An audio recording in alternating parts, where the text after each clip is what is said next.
ഒരു ചെറുപ്പക്കാരൻ ആൾക്ക് സത്യം അറിയണം, സത്യം കണ്ടുപിടിക്കണം, സത്യത്തിൻ്റെ പിന്നാലെ യാത്രയാണ്.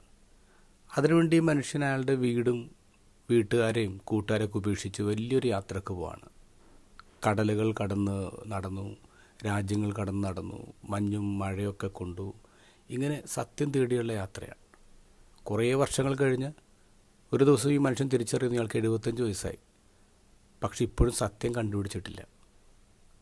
ഇയാൾ യാത്ര നിർത്തുന്നു. സങ്കടപ്പെട്ട് ഈ മനുഷ്യൻ തൻ്റെ വീട്ടിലേക്ക് തിരിച്ചു വരാണ്. പിന്നെയും ദിവസങ്ങളെടുത്ത് ഈ മനുഷ്യൻ വീട്ടിലെത്തി.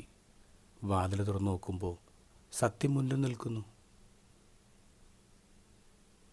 ഇയാളുടെ യാത്രകൾ ഇയാളെ സത്യം കണ്ടുപിടിക്കാൻ സഹായിച്ചോ? ഇല്ല. സത്യം തിരിച്ചറിയാൻ യാത്രകൾ ഇയാളെ ഒരുക്കിയെന്നുള്ളൂ. സത്യം തിരിച്ചറിയാൻ യാത്രകൾ ഇയാളെ ഒരുക്കി. ഇന്നത്തെ ഗോസ്പലിൽ ഈശോ പറയുന്നു, ഇനിയും വളരെ കാര്യങ്ങൾ എനിക്ക് നിങ്ങളോട് പറയാനുണ്ട്, എന്നാൽ അവ ഉൾക്കൊള്ളാൻ ഇപ്പോൾ നിങ്ങൾക്ക് കഴിവില്ല. ഈശോ കുറേ കാര്യങ്ങൾ പറയാനുണ്ട്, പക്ഷേ ഇപ്പോൾ നമുക്കതിനുള്ള കഴിവില്ലെന്നുള്ള. അപ്പോൾ ആ കഴിവ് നമുക്ക് ഇനി കിട്ടും, വരും. അതിന് ഈശോ ഒരു പ്രോമിസ് തരുന്ന സത്യാത്മാവ് വരും, നിങ്ങളെ സത്യം പഠിപ്പിക്കും.